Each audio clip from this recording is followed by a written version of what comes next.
जय Hind and hello guys, स्वागत है आपका आपके अपने यूट्यूब चैनल ज्ञानदेही होस्ट में। और इस वीडियो में मैं आपको बताने वाला हूं UP triple SC PET online form 2025 कैसे फिल करना है। यहां पर आपको लेटेस्ट अपडेट के साथ में फॉर्म को कैसे फिल करना है इसके बारे में संपूर्ण जानकारी दी जाएगी, ताकि आप लोग अपने फॉर्म को बिना किसी मिस्टेक के भर पाए। तो गाइज, अगर आपने अभी तक फॉर्म को नहीं भरा और आप यहाँ पर कोई भी प्रॉब्लम फेस कर रहे हैं फॉर्म को भरने में, तो उन सभी के सोल्यूशन के साथ में आपको पूरा प्रोसेस बताया जाएगा। साथ ही लास्ट डेट अपडेट भी आपको दिया जाएगा। बेसिकली आप लोग इस फॉर्म को 17 जून 2025 तक भर सकते हैं। और गाइज, आपको ये जो एग्जाम है पीईटी का क्वालिफाई करना होगा, ये 3 साल तक वैलिड रहेगा। अब जैसे आप इसको क्वालिफाई कर लेंगे, अगले 3 साल तक यूपी ट्रिपल एससी की जो भी वैकेंसी निकलेगी उसमें वही कैंडिडेट अप्लाई कर पाएंगे जिन्होंने पीईटी 2025 को क्वालिफाई किया हो। इसलिए ये बहुत इंपॉर्टेंट आपके लिए हो जाता है। साथ ही साथ जो इन्फॉर्मेशन आप इसके अंदर भरेंगे, ये इन्फॉर्मेशन आपको सही वाली भरनी है, क्योंकि जब आप फ्यूचर में फॉर्म भरेंगे इसके आधार पर, तो वहां पर आप यहीं से इन्फॉर्मेशन को फैच कराएंगे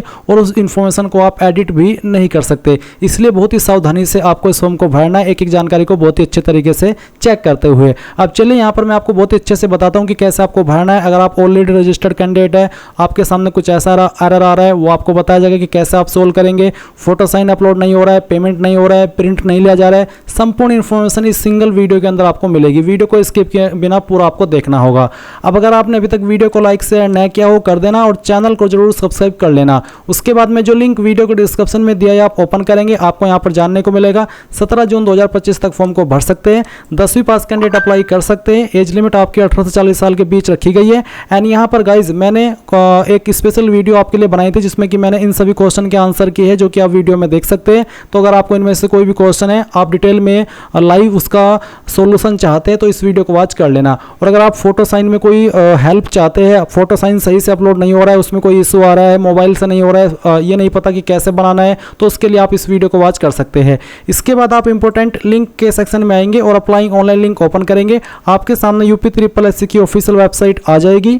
तो सबसे पहले मैं उन कैंडिडेट को यहाँ पर बताता हूँ जो कैंडिडेट ये वाली प्रॉब्लम फेस कर रहे हैं कि उनको ये एरर आ रहा है कि already registered with this personal details, तो आपको उसका सोल्यूशन कैसे मिलेगा। तो सबसे पहले तो आप कैंडिडेट हेल्प के सेक्शन में आइएगा और नो योर रजिस्ट्रेशन नंबर इसके ऊपर क्लिक कीजिएगा। देन यहाँ पर आपका फुल नेम डालिए, उसके बाद में आपका फादर का जो नेम है वो डालना, फिर डेट ऑफ बर्थ सेलेक्ट कर लेना, ये वेरिफिकेशन कोड डालना और सर्च के ऊपर क्लिक करना। जैसे आप सर्च के ऊपर क्लिक करेंगे तो आपका अगर कोई रिकॉर्ड्स अवेलेबल है यूपी ट्रिपल एससी की वेबसाइट पर, तो वो आपको यहाँ पर इस तरह से देखने को मिल जाएगा। मैंने पीईटी 2021 दिया था और 2023 दिया था, तो यहाँ पर मेरे सामने वो रजिस्ट्रेशन नंबर आ चुके हैं। आपको ये रजिस्ट्रेशन नंबर यहाँ से नोट कर लेना है। उसके बाद आप यहाँ पर होम पेज पर आएंगे। होम पेज पर आने के बाद में बहुत सारे कैंडिडेट जब इसमें इस रजिस्ट्रेशन नंबर के साथ में लॉगिन करते हैं, जैसे कि लॉगिन कैसे करना है वो भी आप यहाँ पर जान लीजिए। आपको नोटिफिकेशन एडवर्टाइजमेंट के सेक्शन में आना होता है, अप्लाई के ऊपर क्लिक करना होता है, फिर आप यहाँ पर कैंडिडेट रजिस्ट्रेशन के ऊपर क्लिक करेंगे और उसके बाद में ये डिक्लेरेशन एक्सेप्ट कर लेंगे। और फिर आपको यहाँ पर इस वाले ऑप्शन में यस करना होता है कि हाँ, मैंने पहले भी पीईटी 2021 या फिर 2023 दिया और मेरे पास रजिस्ट्रेशन नंबर अवेलेबल है। फिर आप यहाँ पर प्रोसीड के ऊपर क्लिक करेंगे। आपका जो पीईटी का रजिस्ट्रेशन नंबर है वो यहाँ पर डालेंगे, जैसे कि मैं आपको डाल करके दिखा रहा हूँ। मैंने यहाँ पर डाला अपना पुराने वाला और फिर मैं प्रोसीड के ऊपर क्लिक करता हूं और फिर आप देखेंगे नीचे आपका रिकॉर्ड आ जाएगा। अब मैं क्लिक टू अप्लाई के ऊपर क्लिक करता हूं तो यहां पर मेरे सामने पीईटी 2000 जो मैंने प्रीवियस दिया था उसकी इन्फॉर्मेशन आ चुकी है और जो इन्फॉर्मेशन मैंने भरी थी वो यहां पर दी गई है। अगर मैं इसको एडिट करना चाहूं तो वो भी कर सकता हूं, और अगर मैं यहां पर नई सिरे से इसको भरना चाहूं तो वो भी भर सकता हूं। तो यानी कि सभी की सभी इन्फॉर्मेशन यहां पर एडिट वाले फॉर्म में है। आप यहां पर कोई भी जानकारी एडिट कर सकते हैं, बस जो आपका रजिस्टर्ड नंबर है और जो ईमेल आईडी है वो आपकी एडिट नहीं होगी, बाकी सभी जानकारी आप यहां पर एडिट कर सकते हैं। अब बहुत सारे कैंडिडेट यहां पर क्या प्रॉब्लम फेस करे कि जब वो रजिस्ट्रेशन नंबर डाल करके आगे बढ़ते हैं तो तब भी उनको इनवैलिड वाला एक एरर देखने को मिलता है। वो किस लिए? तो गाइस चलिए उसका भी सॉल्यूशन आपको देता हूं। अगर आपको कोई एरर आ रहा है ये वाला प्रोसेस फॉलो करने में जो कि मैंने अभी आपको दिखाया है, तो आप यहां पर एप्लीकेंट सेगमेंट के सेक्शन पर आएंगे और रिमेनिंग डिटेल सबमिशन इसके ऊपर क्लिक करेंगे। अब इसके ऊपर क्लिक करने के बाद में जो रजिस्ट्रेशन नंबर अभी आपको मिला है, आपने प्राप्त किया है, वो यहां पर डालिएगा। जो डेट ऑफ बर्थ आपने फॉर्म के अंदर भरी थी वो डेट ऑफ बर्थ सेलेक्ट कीजिएगा। फिर अपना जेंडर सेलेक्ट कर लेना है, फिर बताना कि क्या आप यूपी से है या फिर नहीं, उसका आंसर आपको करना है। और उसके बाद जो आपकी कास्ट कैटेगरी है वो आप सिलेक्ट कर लेंगे, ये वेरिफिकेशन कोड डालेंगे और प्रोसीड के ऊपर क्लिक कर देंगे। इसके बाद में गाइज आपके सामने यहाँ पर जो आपका फॉर्म अधूरा है वो कंप्लीट करने का ऑप्शन आ जाएगा, और वो इसलिए आप यहाँ पर इस वाले माध्यम का इस्तेमाल करके अपना फॉर्म को कंप्लीट कर रहे हैं क्योंकि जब आपने उस वक्त फॉर्म को भरा था तो वो आपने कंप्लीट नहीं किया होगा, आप कहीं ना कहीं बीच में रह गए होंगे, इसलिए आप जब रजिस्ट्रेशन से शुरुआत करते तो आपको इनवैलिड का एक एरर आता है, क्योंकि आप रजिस्ट्रेशन पहले से ही कर चुके हैं। और जब आप इस वाले माध्यम का इस्तेमाल करके फॉर्म को आगे बढ़ना चाहेंगे तो आप यहाँ से बढ़ जाएंगे। तो ये चीज़ आपको क्लियर हो गई। आप यहाँ पर देख सकते हैं कि अगर आपको पेमेंट में कोई इशू आ रहा है, आपने पेमेंट कर दिया और वो अपडेट नहीं हुआ है, तो आप update your transaction ID bye double verification mode, इसके ऊपर क्लिक करके आपका रजिस्ट्रेशन नंबर डालेंगे, डेट ऑफ बर्थ सेलेक्ट करेंगे, जेंडर आप यहाँ पर सेलेक्ट कर लेंगे, फिर ये वेरिफिकेशन कोड डालेंगे और प्रोसीड कर देंगे। इसके बाद में आप यहाँ पर देखेंगे कि आपका जो आपने पेमेंट किया वो आपके सामने आ जाएगा। जैसे कि आप यहाँ पर इस तरह का इंटरफेस देख पा रहे हैं। अगर आपकी फीस फुल्ली अपडेट है तो आपको यहाँ पर इस तरह का इंटरफेस देखने को मिलेगा। और जैसे कि यहाँ पर एक ऑप्शन है वेरीफाइड ट्रांजैक्शन आईडी, तो अगर आपकी फीस अकाउंट से कट हो गई और वो अपडेट नहीं हुई है तो आप वेरीफाइड ट्रांजैक्शन आईडी के ऊपर क्लिक कीजिएगा। इसके ऊपर क्लिक करने के बाद में अगर आपकी फीस अकाउंट से कट हो गई है तो आपको यहाँ पर देखने को मिलेगा कि आपका जो ट्रांजैक्शन है वो सक्सेस हो गया है और आप यहाँ पर आपका जो फॉर्म का फाइनल प्रिंट है अब वो ले पाएंगे। उसके लिए आपको फिर से होम पेज पर आना होगा और यहाँ पर आप नीचे की तरफ आएंगे, एप्लीकेंट सेगमेंट में देखेंगे प्रिंट डिटेल्ड एप्लीकेशन फॉर्म, इसके ऊपर क्लिक करके आपका रजिस्ट्रेशन नंबर देना, डेट ऑफ बर्थ देना, जेंडर यहाँ पर सेलेक्ट कर लेना, फिर डोमिसाइल ऑफ यूपी में बताना कि यूपी से है या फिर नहीं, और आपकी कास्ट कैटेगरी। उसके बाद में वेरिफिकेशन कोड डाल करके जैसे ही प्रोसीड करेंगे तो आप अपने फॉर्म का प्रिंट भी ले पाएंगे। तो गाइज इस तरह से आप लोग यहाँ पर जो आपके सामने शुरुआती प्रॉब्लम है, जो छोटी छोटी चीज़ें हैं वो मैंने आपको क्लियर कर दी है।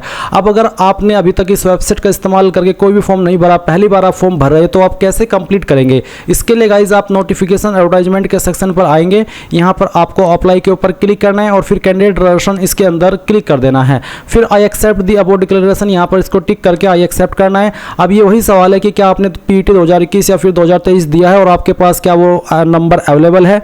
तो अगर आपने दिया है तो आपको मैंने शुरुआत में वीडियो में इसी में बताया कि कैसे आपको रजिस्ट्रेशन नंबर प्राप्त करना है अगर आपने दिया और आप भूल गए हैं। और अगर आप फ्रेशर है, क्योंकि अभी बात हो रही है बिल्कुल फ्रेशर की, जिसने इस वेबसाइट का इस्तेमाल करके कोई पीईटी का फॉर्म अभी तक भरा ही नहीं, तो उनको यहाँ पर नो करना है और नो करने के बाद आप यहाँ पर प्रोसीड पर क्लिक करेंगे। अब यहाँ पर आने के बाद में आप देखेंगे सबसे पहले कैंडिडेट पर्सनल डिटेल, तो कैंडिडेट नेम, तो जो भी आपका नाम है 10th के सर्टिफिकेट के अकॉर्डिंग वो यहाँ पर आपको एंटर करना है, पूरा नाम आप डालिएगा। फिर आपको यहाँ पर आपके पिता का नाम एंटर करना है, ये जो नाम आप भर रहे हैं ये भी आपको 10th के सर्टिफिकेट के अकॉर्डिंग भरना है। उसके बाद आप यहाँ पर आपकी माताजी का नाम एंटर कर देंगे। फिर पूछे are you domicile of Uttar Pradesh, क्या आप यूपी के निवासी है? अगर है तो यस करेंगे और यस करने के बाद यहाँ से ओके कर देंगे। उसके बाद में कुछ और अतिरिक्त आपके सामने ऑप्शन आएंगे, जैसे कि are you dependent of freedom fighter from Uttar Pradesh, यानी कि जो स्वतंत्रता सेनानी है क्या आप उनके आश्रित थे जो कि यूपी के थे? अगर हाँ तो यस, नहीं तो आप नो करेंगे। फिर क्या आप एक्स सर्विसमैन है, ईसीओ, एसएससीओ, सीओ, पर्सनल कुछ इनको मिला करके, अगर हाँ तो आपको यस करना है। यस नहीं बल्कि बताना कि हाँ I am ex serviceman personnel of Uttar Pradesh, या फिर I am an ECO, SSCO, CO personnel of Uttar Pradesh. अगर नहीं है तो नो कर दीजिएगा। फिर पूछेगा कि क्या विकलांग है? अगर आप है तो यस करिए, नहीं तो आप इस ऑप्शन में नो करेंगे। उसके बाद are you skilled player from Uttar Pradesh, क्या आप एक मेधावी खिलाड़ी है यूपी के? अगर हाँ तो यस, नहीं तो आपको नो करना है। देन गाइस आप नीचे की तरफ आएंगे और देखेंगे होम स्टेट, तो आपकी जो भी होम स्टेट है इनमें से वो आप सिलेक्ट कर लीजिएगा। इसके बाद आप देखेंगे होम डिस्ट्रिक्ट, तो होम डिस्ट्रिक्ट आपको यहाँ पर सिलेक्ट कर लेनी है जो भी है आपकी। फिर आप यहाँ पर आपकी कास्ट कैटेगरी देखेंगे, जनरल, एससी, एसटी, ओबीसी, जो भी है वही आपको यहाँ पर सिलेक्ट कर लेनी है। इसके बाद होता है डेट ऑफ बर्थ, तो डेट ऑफ बर्थ आपको सिलेक्ट करनी है, पहले डे, फिर आपका जो भी मंथ है वो, और उसके बाद में जो आपका ईयर है वो भी आपको यहाँ पर सिलेक्ट कर लेना है। तो आप इस तरह से सेलेक्ट कर लीजिएगा। फिर आपको आपका जेंडर सेलेक्ट करना है। उसके बाद में आप यहाँ पर आपका मोबाइल नंबर डालेंगे, फिर अपनी ईमेल आईडी डालेंगे जो कि आप यहाँ पर रजिस्टर करना चाहते हैं। उसके बाद में पूछेगी कि आप मैरिड है, अगर है तो यस, नहीं तो आपको नो करना है। फिर employment details, please select any of the below items applicable to you, not an employ of Uttar Pradesh government, आप उत्तर प्रदेश गवर्नमेंट के एम्प्लॉय नहीं है तो आप ये सिलेक्ट करेंगे। Employ of Uttar Pradesh government, Uttar Pradesh government के एम्प्लॉय है तो ये सिलेक्ट करेंगे। इसके बाद ex employ of Uttar Pradesh government, अगर आप यहाँ पर ex employ Uttar Pradesh government के तो आप ये सिलेक्ट कर लेंगे। पर अगर आप उत्तर प्रदेश गवर्नमेंट के एम्प्लॉय नहीं है तो आपको यहाँ पर पहले वाला ऑप्शन सेलेक्ट कर लेना है, अगर आप बिल्कुल प्राइवेट जॉब करते हैं या फिर कुछ भी नहीं कर रहे हैं। अब गाइस यहाँ पर एक ऑप्शन देखेंगे claiming age relaxation other than above grounds, जो कि है कास्ट कैटेगरी, सब कैटेगरी, उत्तर प्रदेश गवर्नमेंट, सर्विस ड्यूरेशन, यानी कि इनके अतिरिक्त आप अगर जो यहाँ पर इस वाले ऑप्शन में यस करने के बाद में जो आयु सीमा है उसके अंदर छूट चाहते हैं, ये जो छूट है ये मिलती है गवर्नमेंट ऑर्डर के थ्रू या फिर कोर्ट ऑर्डर के थ्रू या फिर सेवा नियमावली, डिपार्टमेंट रूल्स के थ्रू या फिर एनी अदर रीजन। बेसिकली ये जो पॉइंट है ये आपका अतिरिक्त वाला है, जैसे कि अगर किसी ने कोर्ट के से ऑर्डर लेकर के अपनी एज लिमिट में छूट कराई हो या फिर कोर्ट ऑर्डर या गवर्नमेंट का ऑर्डर, तभी आप इस ऑप्शन में यस करिएगा, नहीं तो आप इसमें नो कर दीजिएगा। अगर आप सोच रहे हैं कि अगर मैं इसमें नो कर देता हूं तो मुझे एज के अंदर छूट नहीं मिलेगी जो मिलती है SC ST कैंडिडेट को 5 साल की और OBC को 3 साल की, तो वो सही नहीं है। तो आप इसमें बेझिझक होकर के नो कर दीजिए अगर आपके पास इन ऑर्डर में इन पॉइंट में से किसी में भी छूट नहीं ली है आपने। क्योंकि अगर आप यहाँ पर इसमें यस करते हैं और फिर यहाँ पर कोई एक माध्यम सेलेक्ट करते हैं तो फिर उसकी बहुत सारी डिटेल आपको देनी होगी, जैसे कि department name, other department, reference order number, ये सब। तो इसलिए आप यहाँ पर नो करेंगे और आगे बढ़ जाएंगे। अब आएगी आपके सामने बेसिक एकेडमिक डिटेल। तो सबसे पहले आपको 10वीं की इन्फॉर्मेशन देनी है।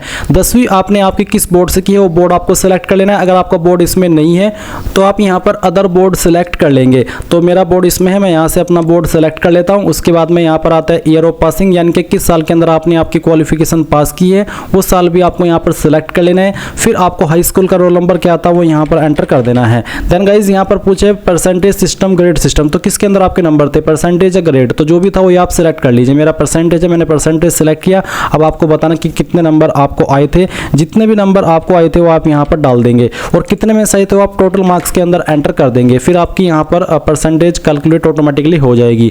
अब यहाँ पर है नीचे intermediate, have you completed intermediate examination, if yes then click on check box. अगर आपने आपकी करंट टाइम में जिस टाइम आप इस फॉर्म को भरा या अपनी 12वीं कंप्लीट कर रखी है तो आप इसको टिक कर दीजिएगा। उसके बाद में आप यहाँ पर आपकी 12वीं की इन्फॉर्मेशन भी सेम तरीके से भरेंगे। पहले आपको साल बताना कि किस साल के अंदर पास किया, फिर जो आपका 12वीं है उसका रोल नंबर आपको यहाँ पर डाल देना है, नंबर किसके अंदर है वो सेलेक्ट कर लीजिएगा। फिर आपको बताना कि कितने नंबर आपको आए थे एंड देन यहाँ पर आप आपके टोटल नंबर डाल देंगे और उसके बाद में यहाँ पर जो आपका बोर्ड है वो भी आप सिलेक्ट कर लीजिएगा। अब ये इन्फॉर्मेशन आपकी हो गई। नीचे आती है एकेडमिक एडिशनल एकेडमिक डिटेल्स। तो यहाँ पर है भारत में विधि द्वारा स्थापित किसी विश्वविद्यालय से स्नातक उपाधि या सरकार द्वारा मान्यता प्राप्त उसके समकक्ष कोई अर्हता, यानी कि अगर आपने ग्रेजुएशन की है करंट में तो आप यहाँ पर यस करके उसकी इन्फॉर्मेशन दे सकते हैं। अगर आप ये इन्फॉर्मेशन नहीं भी भरते तो कोई भी बात नहीं है, क्योंकि इसमें सिर्फ कंपलसरी 10वीं ही मांगी है। जब आपका फॉर्म निकलेगा मेन वाला जो भी जिसके माध्यम से आपकी जॉब लगेगी वहाँ जाकर के आप ये सब इन्फॉर्मेशन फिल कर सकते हैं। तो अगर आपके पास है और आप अभी भी देना चाहते तो आपकी मर्जी है, आप इस वाले ऑप्शन में यस कर दीजिए कि हाँ मेरे पास ग्रेजुएशन या उसके बराबर की योग्यता है। फिर आप बोर्ड, इंस्टीट्यूट, यूनिवर्सिटी के सेक्शन में बताइएगा कि कहाँ से आपने की है, उसका नाम, किस साल के अंदर आपने आपकी ग्रेजुएशन पास की है वो आप बताएंगे। सर्टिफिकेट नंबर या फिर रोल नंबर आप यहाँ पर डाल देंगे फाइनल ईयर का। उसके बाद में कब आपका सर्टिफिकेट इशू हुआ था वो डेट सेलेक्ट कर लेंगे। नंबर आपके किसके अंदर है वो आप यहाँ पर सेलेक्ट कर लेंगे, परसेंटेज या फिर ग्रेड, और फिर उसके नंबर ऑब्टेन्ड मार्क्स और टोटल मार्क्स डाल देंगे। फिर सेकंड ऑप्शन है कि भारत में विधि द्वारा स्थापित किसी विश्वविद्यालय से स्नातक कोर्स, यानी कि PG डिग्री। अगर आपने PG डिग्री भी की है तो इसमें आप यस करके उसकी इन्फॉर्मेशन भी सेम तरीके से भर सकते हैं जैसे कि अभी आप यहाँ पर ग्रेजुएशन की इन्फॉर्मेशन भरे हैं। और गाइज अगर आपके पास नहीं है ग्रेजुएशन तो सिंपली आप यहाँ पर इनमें से कोई जानकारी मत भरे और नीचे आप यहाँ पर ये कैप्चा कोड डालें और सबमिट कर दें। अब गाइज आपने जो भी इन्फॉर्मेशन अभी भरी है वो सभी आपके सामने है। आप यहाँ पर सभी जानकारी चेक करते हुए नीचे की तरफ आएंगे और क्लिक है to proceed for photo and signature, इसके ऊपर क्लिक कर देंगे। अब इसके ऊपर क्लिक करने के बाद में यहाँ पर आपको फोटो एंड सिग्नेचर अपलोड करना है। इसमें जो फोटो का डायमेंशन है वो देख लीजिए, उसकी विड्थ आपकी 3.5 सेंटीमीटर और हाइट 4.5 सेंटीमीटर होनी चाहिए। सिग्नेचर की भी आप देख सकते हैं 1.5 सेंटीमीटर उसकी चौड़ाई और जो उसकी लंबाई है वो 1.5 सेंटीमीटर, नहीं इसकी चौड़ाई आपकी 3.5 सेंटीमीटर और उसकी जो लंबाई है 1.5 सेंटीमीटर होनी चाहिए। तो ये चीज़ आपको ध्यान में रखनी है। और सिग्नेचर आपका कैसा हो आप देख लीजिए। सिग्नेचर आपको इंग्लिश और हिंदी दोनों के अंदर करना है। ऊपर आपको इंग्लिश वाला सिग्नेचर कर देना है और नीचे आपका जो हिंदी नाम है वो यहाँ पर लिख देना है। साइज आपका जो रहना चाहिए वो 30 से 50 KB के बीच में होना चाहिए। फोटो का साइज तो 50 से 100 KB और सिग्नेचर का साइज आपका 30 से 50 KB। ये चीज़ें आपको यहाँ पर मेंशन की गई, इसी के अंडर रह करके आपको ये चीज़ अपलोड करनी है। अब आप सिलेक्ट फोटो के ऊपर क्लिक करेंगे, फिर यहाँ पर ब्राउज के ऊपर क्लिक करेंगे और जहाँ पर भी आपकी फोटो फाइल है वो आपको सिलेक्ट करनी है। जैसे कि मैंने कहा कि मैं फॉर्म डेमो के लिए भरा हूँ तो ये फाइल सेलेक्ट करता हूँ, यहाँ से ओपन कर लेता हूँ। इस तरह से आपका फोटो आएगा। आप इसको क्रॉप करना चाहे तो कर सकते हैं। फिर आप यहाँ पर सेव फोटो डाटा, इसके ऊपर क्लिक करेंगे, आपका फोटो सेव हो जाएगा अगर उसका साइज 50 से 100 KB के बीच में रहेगा। तो मैंने यहाँ पर एक दोबारा से फोटो को सिलेक्ट किया जिसका साइज 50 KB से प्लस था, तो यहाँ पर वो फोटो इस तरह से आ चुका चुका है। अब आप सिलेक्ट सिग्नेचर के ऊपर क्लिक करेंगे, ब्राउज के ऊपर क्लिक करेंगे और जहां पर आपका सिग्नेचर है हिंदी और इंग्लिश दोनों के अंदर, तो मैं डेमो के लिए साइन सेलेक्ट करता हूं, यहां से ओपन करता हूं। इसका साइज आपको बोला है कि your browse file size 115 KB, जो कि आपको बोला है कि 100 KB से कम ही रहना चाहिए। तो आपको दिए गए इंस्ट्रक्शंस के अकॉर्डिंग आपका साइन का फाइल यहां पर सेलेक्ट करना है। तो गाइज आप यहां पर साइन की फाइल सेलेक्ट करेंगे और फिर आपको सेव साइन डाटा इसके ऊपर क्लिक करना है एंड देन आपका सिग्नेचर यहां पर इस तरह से आ जाएगा। फिर आप यहां पर कंटिन्यू के ऊपर क्लिक कर देंगे। इसके बाद में यहां पर आपको टिक करना है इसके ऊपर और फिर आप यहां पर अपनी इन्फॉर्मेशन देखेंगे और ये सभी इन्फॉर्मेशन चेक करने के बाद नीचे की तरफ आएंगे और यहां पर प्रेफरेंशियल क्वालिफिकेशन के अंदर 2 सवाल है कि क्या आपने 2 साल तक टेरिटोरियल आर्मी के अंदर सेवा की है, कम से कम 2 साल तक। अगर हाँ तो यस, नहीं तो आपको नो करना है। फिर क्या आपके पास नेशनल कैडेट कॉर्प्स यानी कि NCB सर्टिफिकेट है, अगर है तो यस, नहीं तो आप नो कर देंगे। अब आपको यहाँ पर एड्रेस की इन्फॉर्मेशन भरनी है, तो जो आपका परमानेंट एड्रेस है पहले आप वो भरेंगे। नेम CO के अंदर आप आपके फादर का नेम दे सकते हैं और उसके बाद में जो यहाँ पर आपका हाउस नंबर, विलेज है वो भरेंगे, स्ट्रीट नंबर, पोस्ट ऑफिस क्या है, लोकेलिटी, कस्बा, सिटी कौन सी है वो आप भर देंगे। बेसिकली आप यहाँ पर इन 3 लाइन के अंदर अपना पूरा एड्रेस एडजस्ट कर दीजिएगा। CO के अंदर आप आपके फादर का नेम एंटर कर सकते हैं। उसके बाद आप डिस्ट्रिक्ट नेम यानी कि कौन सी डिस्ट्रिक्ट से है वो डिस्ट्रिक्ट सेलेक्ट कर लेंगे। फिर आपका जो पिन कोड है वो भी आपको यहाँ पर डाल देना है। अब अगर आपका परमानेंट एड्रेस और कोरस्पोंडेंस मेलिंग एड्रेस यानी कि प्रेजेंट एड्रेस सेम है तो आप इस बॉक्स को टिक कर दीजिएगा और अगर अलग है आपका परमानेंट एड्रेस और प्रेजेंट एड्रेस तो आप इसको अनटिक करके अलग से यहाँ पर अपना प्रेजेंट एड्रेस भर सकते हैं। फिर है आई एक्सेप्ट अबाउट डिक्लेरेशन, तो आप इसको यस कर दीजिएगा और फिर उसके बाद में आप यहाँ पर नीचे प्रीव्यू के ऊपर क्लिक करेंगे। अब आपने जो भी जानकारी शुरू से लेकर अभी तक भरी है वो आपके सामने है और आपको यहाँ पर एक अतिरिक्त मौका दिया जा रहा है इन जानकारी को एडिट करने का, क्योंकि गाइस बाद में आप इनको एडिट नहीं कर पाएंगे। इसलिए अच्छे से श्योर होकर के जब आपको लगे कि हाँ एक एक स्पेलिंग बिल्कुल सही है, क्योंकि गाइस जब आप आगे इन फ्यूचर जो भी फॉर्म भरेंगे तो उसमें जब आप ये रजिस्ट्रेशन नंबर डालेंगे, इसमें जो आपने इन्फॉर्मेशन भर दी यही सब वहाँ पर फैच कर ली जाएगी और आप इसमें कोई भी मॉडिफिकेशन नहीं कर पाएंगे, ना तो आपके नाम में, ना ही आपके क्वालिफिकेशन में, ना ही आपके एड्रेस में। इसलिए बहुत ही अच्छे से इस जानकारी को यहाँ पर चेक करके आपको सबमिट के ऊपर क्लिक करना है और यहाँ से ओके कर देना है।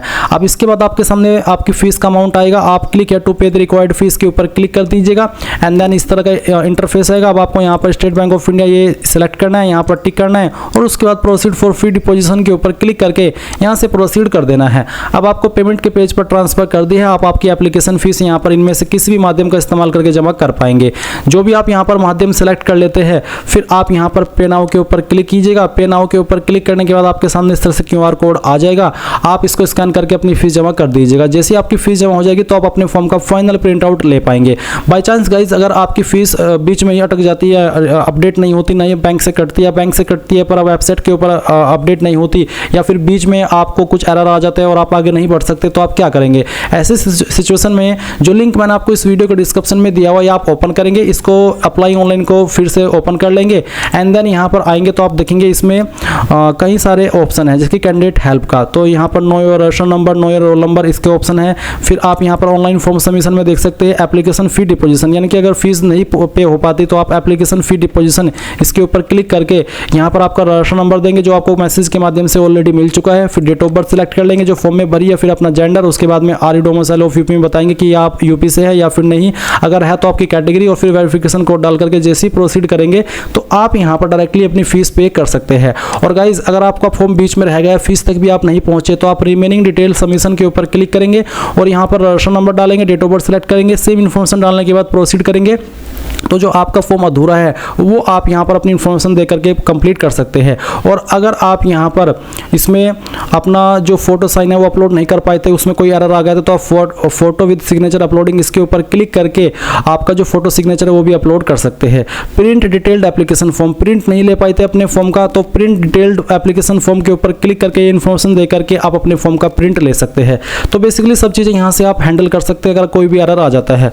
एंड ये थी आपकी UPSSC PET ऑनलाइन फॉर्म 2025 के बारे में पूरी जानकारी। आई होप ये प्रोसेस आपको पसंद आया होगा एंड अगर आपको कोई सवाल डाउट रह गया हो तो आप कमेंट के माध्यम से पूछ लीजिएगा।